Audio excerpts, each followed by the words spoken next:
শুভ সকাল, স্বাগত এশিয়ান টেলিভিশনের নিয়মিত আয়োজন এশিয়ান সংবাদ বিশ্লেষণে। আপনাদের সাথে আছি আমি রিহাত মাহমুদ। দর্শক, এই অনুষ্ঠানে আমরা দেশের শীর্ষস্থানীয় সংবাদপত্রে প্রকাশিত খবরগুলো নিয়ে আলোচনা করে থাকি। চলুন জেনে নেই কি কি সংবাদ প্রকাশিত হয়েছে আজকের ভোরের কাগজগুলোতে। দর্শক, শুরুতে আমার হাতে রয়েছে দৈনিক সময়ের আলো। দৈনিক সময়ের আলোর প্রধান যে শিরোনাম সেটি হচ্ছে জুলাই সনদ বাস্তবায়নে ৮ দফা অঙ্গীকারনামা, দলগুলোর হাতে পূর্ণাঙ্গ খসড়া, যে কোনো প্রশ্নে চূড়ান্ত মীমাংসার এখতিয়ার সুপ্রিম কোর্টের আপিল বিভাগের ওপর ন্যস্ত থাকবে। জাতীয় ঐকমত্য কমিশনের তৈরি করা জাতীয় জুলাই সনদ ২০২৫ এর চূড়ান্ত খসড়া রাজনৈতিক দলগুলোর কাছে হস্তান্তর করা হয়েছে। রাষ্ট্রের সংবিধান, নির্বাচন ব্যবস্থা, বিচার বিভাগ, জনপ্রশাসন, পুলিশ প্রশাসন ও দুর্নীতি দমন বিষয়ে যেসব সংস্কারে ঐকমত হয়েছে সেগুলো তুলে ধরা হয়েছে। এতে ৮৪ দফা সংবলিত এই সনদনামায় একই সঙ্গে বাস্তবায়নের জন্য দেয়া হয়েছে ৮ দফার অঙ্গীকারনামা। শনিবার এই সনদের খসড়া রাজনৈতিক দলগুলোর কাছে পাঠানো হয়েছে।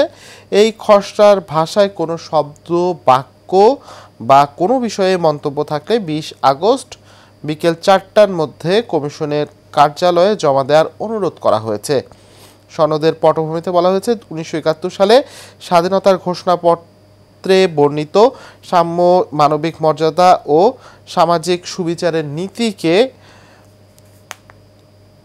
নীতিকে ধারণ করে যে গণতান্ত্রিক রাষ্ট্র ব্যবস্থা গঠনের আকাঙ্ক্ষা বাংলাদেশের জনগণের মধ্যে তৈরি হয়েছিল, দীর্ঘ ৫৩ বছরে তা অর্জন করা যায়নি। রাষ্ট্র কাঠামোতে একচ্ছত্র নিয়ন্ত্রণ এবং ক্ষমতার অপব্যবহারের মাধ্যমে রাষ্ট্রীয় প্রতিষ্ঠানগুলোকে অকার্যকর ও বিচারহীনতার সহায়ক হিসেবে গড়ে তোলা হয়েছিল। গত ১.৫ দশকে আওয়ামী লীগ সরকার জনস্বার্থের বিরুদ্ধে ক্ষমতাকে কুক্ষিগত করার উদ্দেশ্যে সংবিধান সংশোধনের মাধ্যমে সাংবিধানিক বিকৃতি সাধন, বিভিন্ন নিবর্তনমূলক আইন প্রণয়ন, নির্বাচন ব্যবস্থাকে ধ্বংস, বিচার বিভাগ ও জনপ্রশাসনকে দলীয়করণ এবং দুর্নীতির মাধ্যমে রাষ্ট্রীয় সম্পদ লুণ্ঠনের ব্যবস্থা কায়েম করে বলে উল্লেখ করা হয়েছে। ২০২৪ সালে জুলাই আগস্টের জনগণের সম্মিলিত শক্তি ও প্রতিরোধের কাছে স্বৈরাচার শাসক ও তার দোসররা পরাজিত হয়ে পালিয়ে যেতে বাধ্য হয় এবং এরপর জনগণের মননে রাষ্ট্র কাঠামো পুনর্গঠনের এক প্রবল অভিপ্রায় সৃষ্টি হয়েছে। সনদে বলা হয়েছে, ৮ দফা অঙ্গীকারনামা জনগণের অধিকার ফিরে পাওয়া এবং নিশ্চিত করব।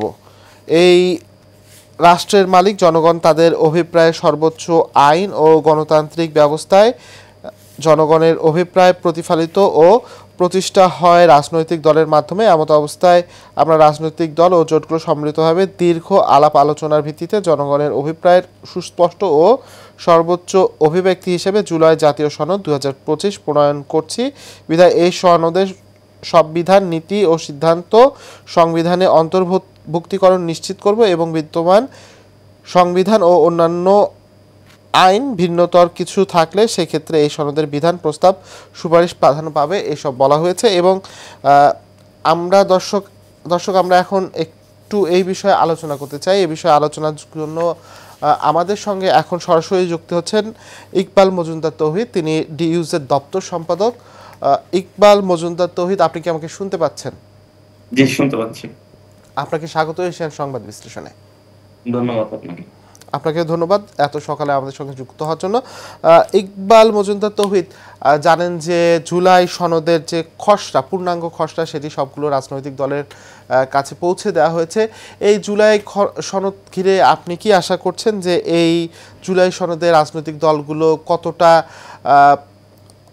সবাই যে বিষয়টা ঐকমত হবে মনে হচ্ছে আপনার কাছে? আসলে জুলাই সনদ হলো আমাদের জাতির একটা জনকাঙ্ক্ষা।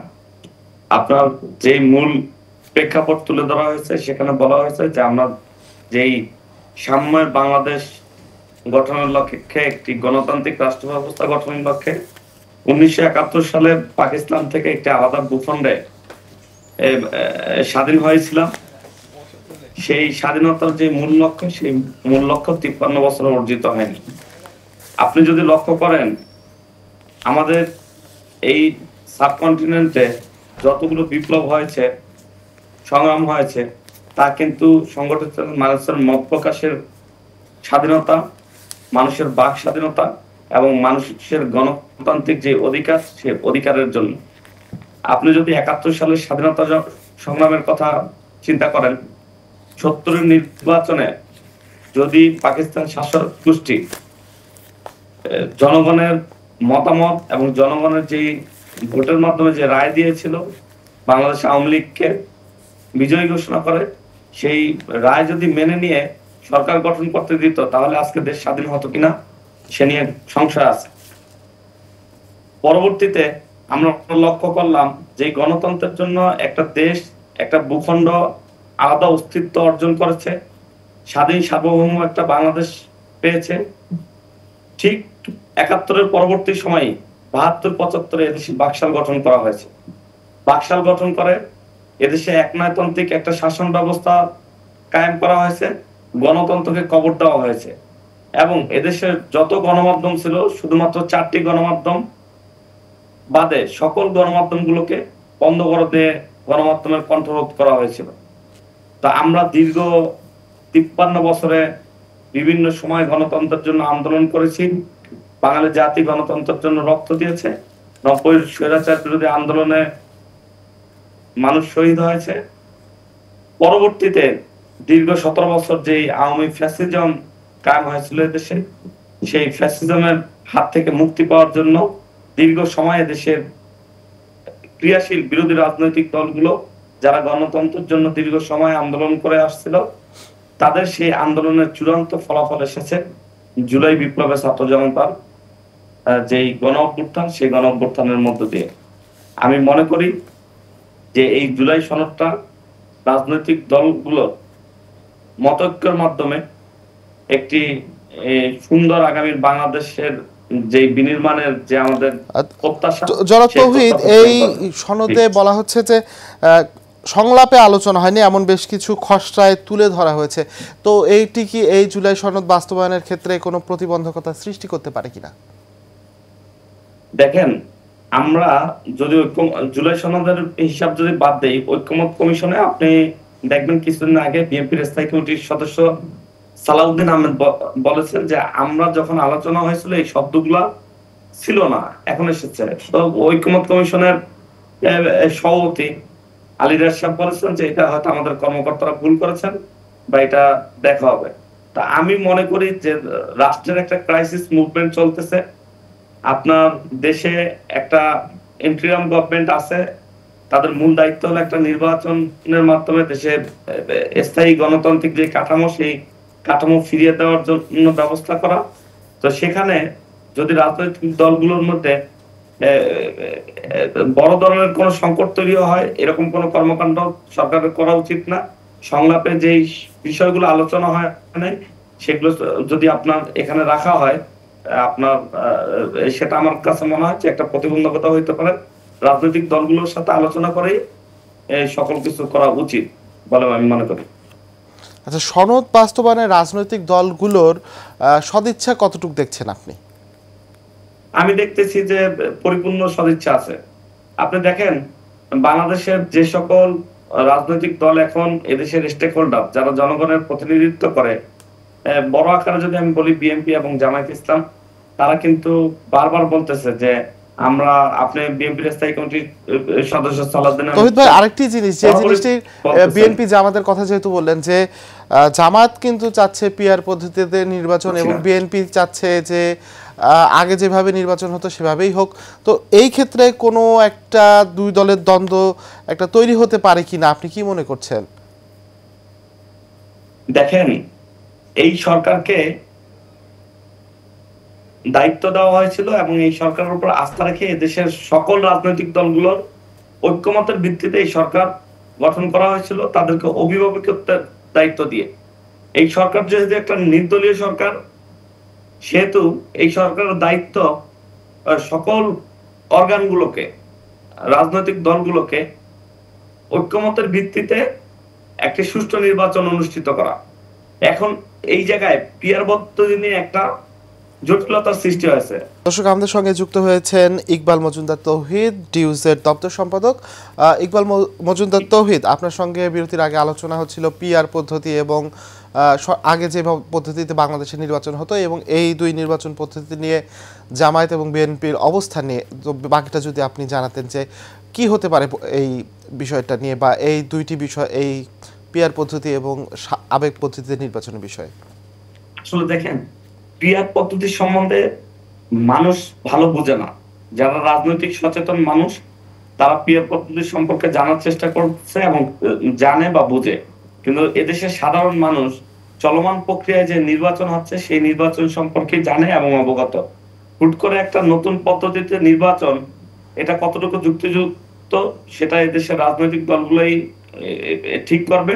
তবে আমি মনে করি সরকার এবং রাজনৈতিক দলগুলোর যদি সদিচ্ছা থাকে, তবে কোনো সাবজেক্টই বা কোনো ইস্যুই আমার কাছে বড় ইস্যু মনে হয় না।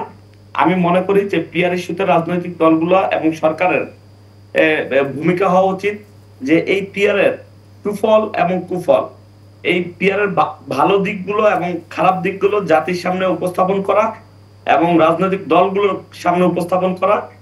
এর ভিত্তিতে একটা আলোচনা হতে পারে যে কোন পদ্ধতিতে নির্বাচন হবে।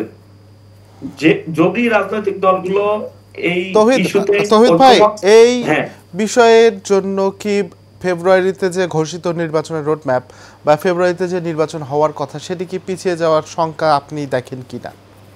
না, যদি রাজনৈতিক দলগুলোর সদিচ্ছা থাকে নির্বাচন পেছানোর কোনো সুযোগ নাই, কারণ যথেষ্ট সময় আছে।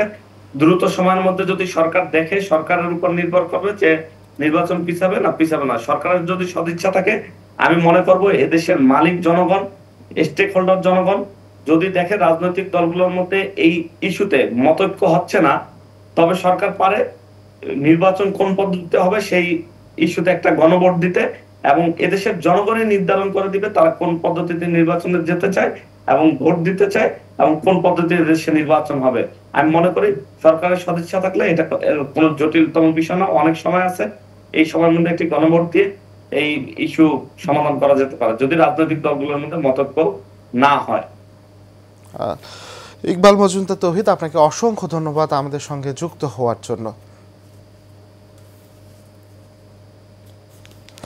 দর্শক, আমার হাতে আরও বেশ কিছু পত্রিকা রয়েছে, চলুন দেখি নেই সেই সব পত্রিকা কী কী শিরোনাম করেছে আজকে। আমার হাতে এখন রয়েছে দৈনিক দেশ রূপান্তর। দৈনিক দেশ রূপান্তরের প্রধান যে শিরোনামটি হচ্ছে সংবিধান ও আইনের ওপর প্রাধান্য, জুলাই সনদের খসড়া চূড়ান্ত, 24-এর অভ্যুত্থানে রাষ্ট্রীয় স্বীকৃতির সুপারিশ, বুধবারের মধ্যে মতামত জানাতে হবে, সংলাপ আলোচনা হয়নি এমন কিছু বিষয় খসড়ায় মন গড়াভাবে তুলে দেওয়া হয়েছে। এর নিচে পাশে আমরা দেখতে পাচ্ছি যে ডোনাল্ড ট্রাম্প এবং ভ্লাদিমির পুতিনের মধ্যে গতকাল আলাস্কায় একটি বৈঠক হয়েছে। যদিও সেই বৈঠকে কোনো যুদ্ধবিরতি চুক্তি হয়নি, তবুও আশার ঝিলিক দেখা যাচ্ছে, এই ধরনের একটি সংবাদ রয়েছে। এবং দুই নেতার কিন্তু দেখতে পাচ্ছি আমরা করমর্দনের একটি ছবি। এবং এছাড়া আরেকটি সংবাদ আমরা দেখতে পাচ্ছি, সরকার না চাইলে সুষ্ঠু নির্বাচন সম্ভব নয়, এ কথা বলেছেন বদিউল আলম মজুমদার।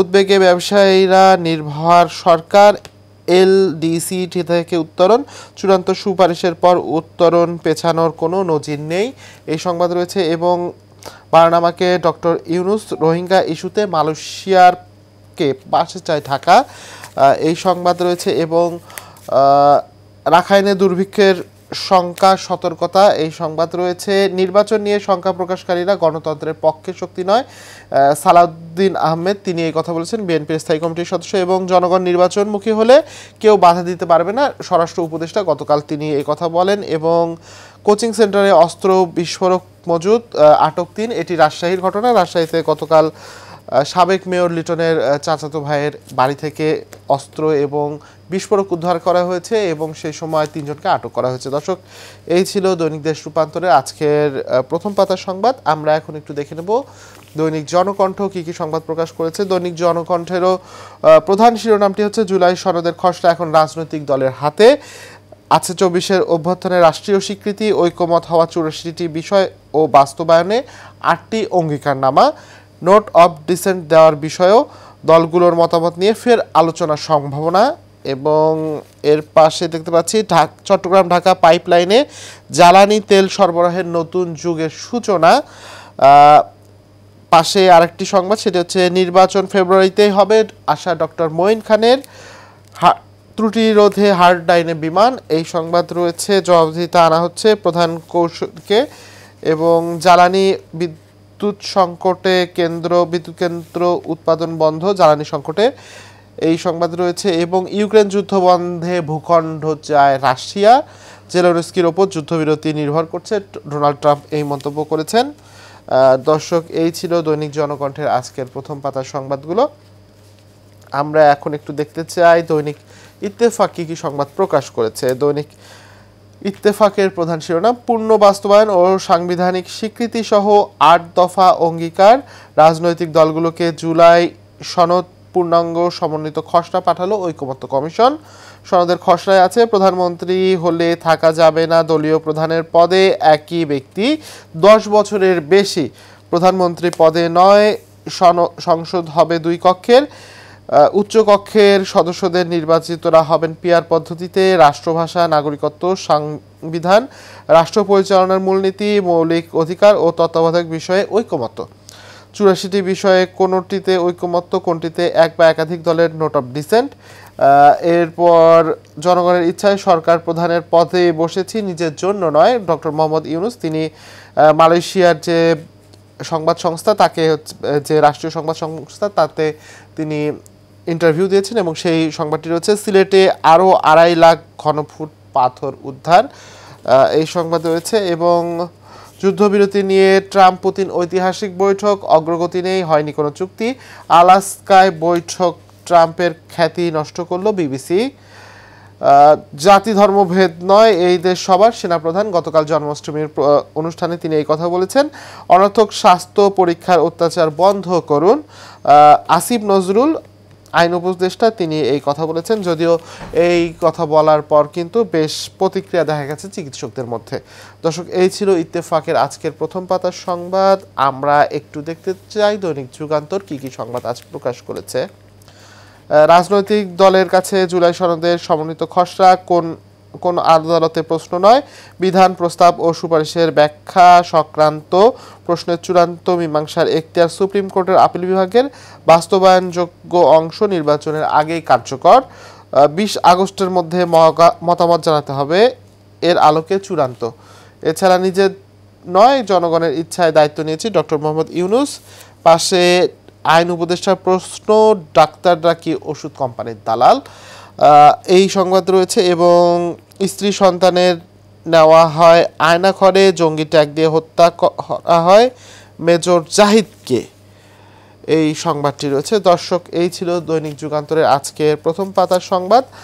আমরা বেশিরভাগ পত্রিকায় দেখলাম যে রাজনৈতিক দলগুলোর কাছে জুলাই সনদের পূর্ণাঙ্গ খসড়া পাঠানো হয়েছে এবং এই জুলাই সনদে কী কী রয়েছে তা প্রতিটি সংবাদপত্রে বেশ অংশ জুড়ে প্রকাশ করা হয়েছে। এবং গতকাল কিন্তু একটি ভ্লাদিমির পুতিন এবং মার্কিন প্রেসিডেন্ট ডোনাল্ড ট্রাম্পের মধ্যে একটি ঐতিহাসিক বৈঠক হয়েছে এবং ওই ঐতিহাসিক বৈঠকে যদিও কোনো ফলাফল আসেনি, কোনো যুদ্ধবিরতির চুক্তি হয়নি, তবুও অনেকে বলছেন যে আশার আলো দেখা যাচ্ছে যে রাশিয়া ইউক্রেন যুদ্ধ বন্ধের।